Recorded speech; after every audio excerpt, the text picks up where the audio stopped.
Seorang gadis berusia 15 tahun inisial S diruda paksa paman tiri dan ayah kandung. Sedikitnya korban mengalami tindak ruda paksa oleh paman dan ayah kandungnya di Lampung Tengah sebanyak 14 kali yang berlangsung sejak Desember 2023 hingga Juli 2024. Kedua pelaku ruda paksa tersebut kini ditetapkan tersangka setelah diamankan dan jalani pemeriksaan di Polres Lampung Tengah. Baik, Tribuners, kami sudah terhubung dengan reporter kami di lapangan, Fajar. Baik, Fajar, bisa dijelaskan apa motif pelaku sebenarnya?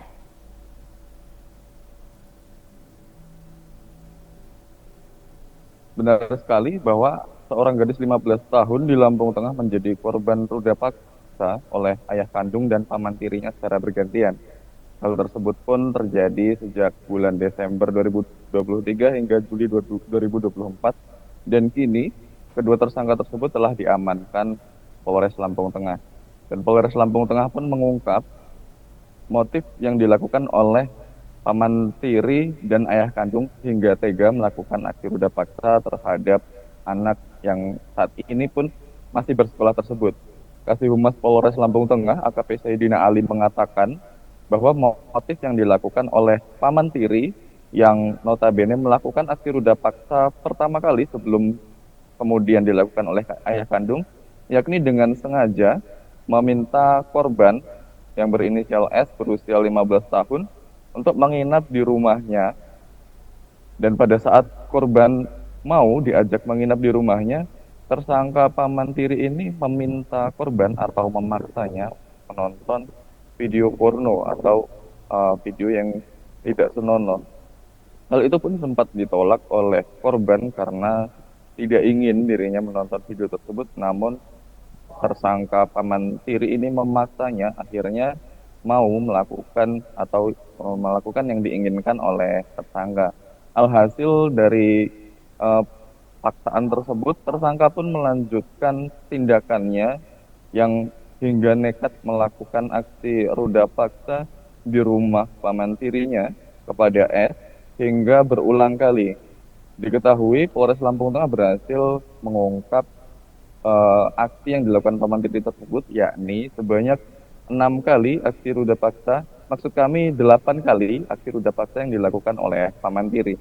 Hal itu pun kini kasus tersebut pun telah ditangani Polres Lampung Tengah dan tersangka paman tiri berhasil diamankan. Ganti. Baik, Fajar, lalu bagaimana kronologis penangkapan tersangka? Baik, setelah adanya aksi tindak pidana ruda paksa yang dilakukan oleh paman tiri kepada S berusia 15 tahun, korban lalu berniat untuk melaporkan aksi yang dilakukan oleh paman tirinya kepada sang ayah atau ayah kandung. Korban bercerita kepada ayah kandung, tepatnya di bulan Juli 2024, korban S mengadu kepada ayahnya telah menjadi korban ruda paksa oleh paman tiri. Setelah ayahnya mendengar tentang aduan dari anaknya tersebut, sang ayah bukannya melakukan perlindungan, namun justru sang ayah kandung juga melakukan perbuatan bejat tersebut, yakni melakukan atau meruda paksa anak kandungnya sendiri dari bulan Juli hingga tanggal 26 Juli 2024 sebanyak 6 kali. Hal itu pun eh, tentu membuat korban atau anak kandungnya merasa terpukul dan mengalami tekanan mental. Namun di titik tersebut korban belum berani melaporkan kepada siapapun. Akhirnya pada saat korban bersekolah, korban pun terpaksa bercerita kepada gurunya. Hal itu bermula ketika korban atau yang berinisial ini selesai menjalani kegiatan belajar mengajar. Korban tidak langsung pulang ke rumahnya karena bingung hendak pulang kemana. Kemudian S dengan memberanikan diri mengadukan kejadian tersebut kepada gurunya dan sekaligus meminta perlindungan. Dari situlah S kemudian bercerita tentang apa yang dialaminya, yakni telah menjadi korban ruda paksa oleh paman tiri dan ayah kandung dengan total kejadian sebanyak 14 kali. Hal itu pun kemudian diteruskan oleh pihak guru kepada pihak yang menangani kasus anak, yakni Lembaga Perlindungan Anak Lampung Tengah dan UPTD Perlindungan Perempuan dan Anak Kabupaten Lampung Tengah.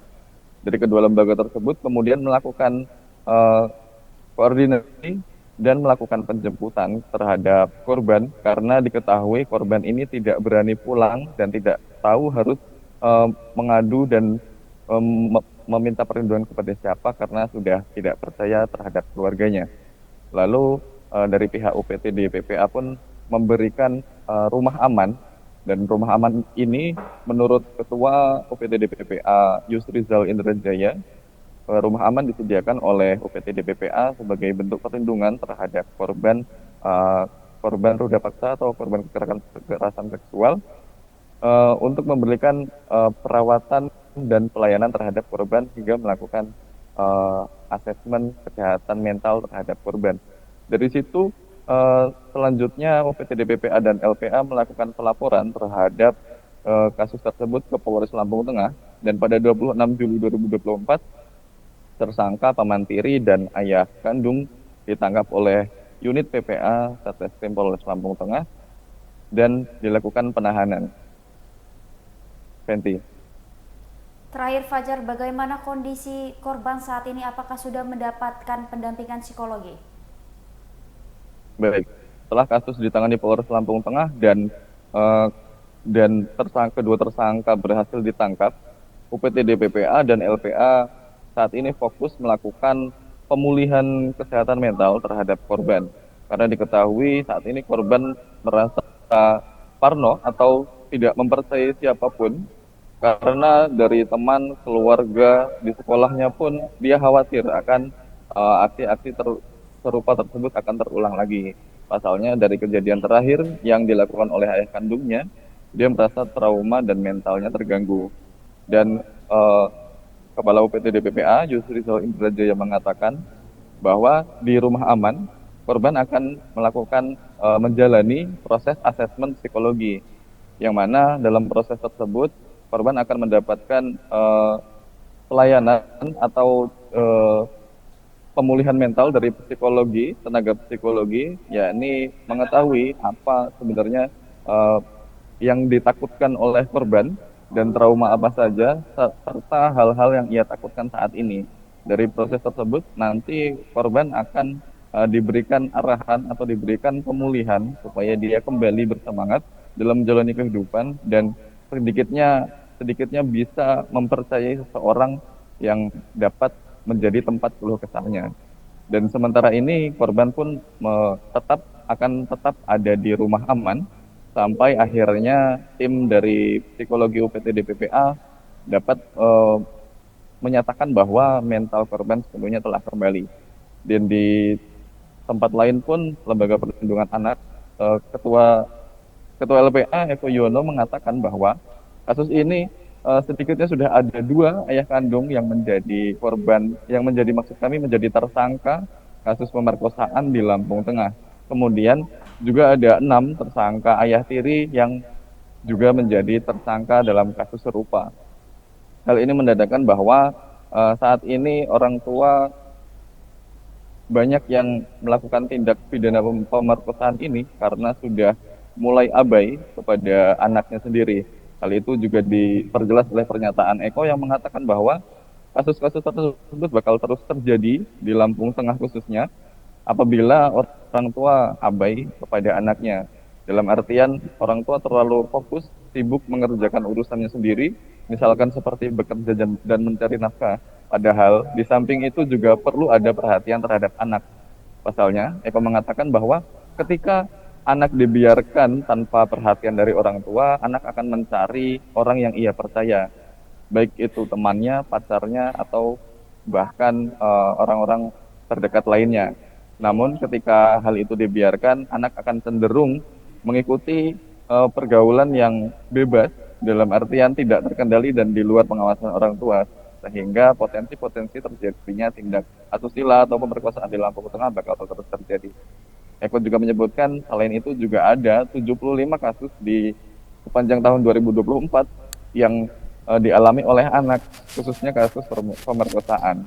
Eko pun menilai apabila hal ini tidak disikapi dengan baik dan secara masif oleh seluruh pihak yang berkepentingan atau yang berfokus di bidangnya, maka kasus asusila akan trennya makin meningkat dan 2024 akan menghasilkan banyak sekali korban asusila berjatuhan.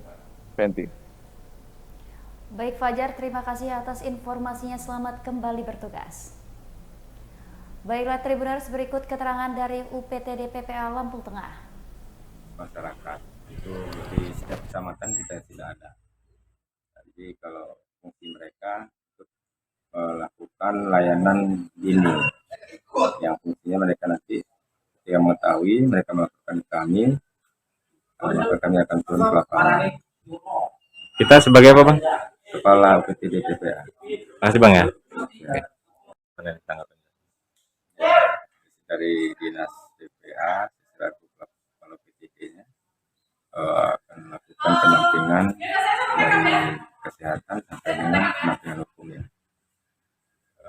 Sementara ini memang untuk kepentingan korban kita taruh dia di rumah aman dulu. Dan semua yang kita berikan layanan tersebut itu kita lakukan secara gratis.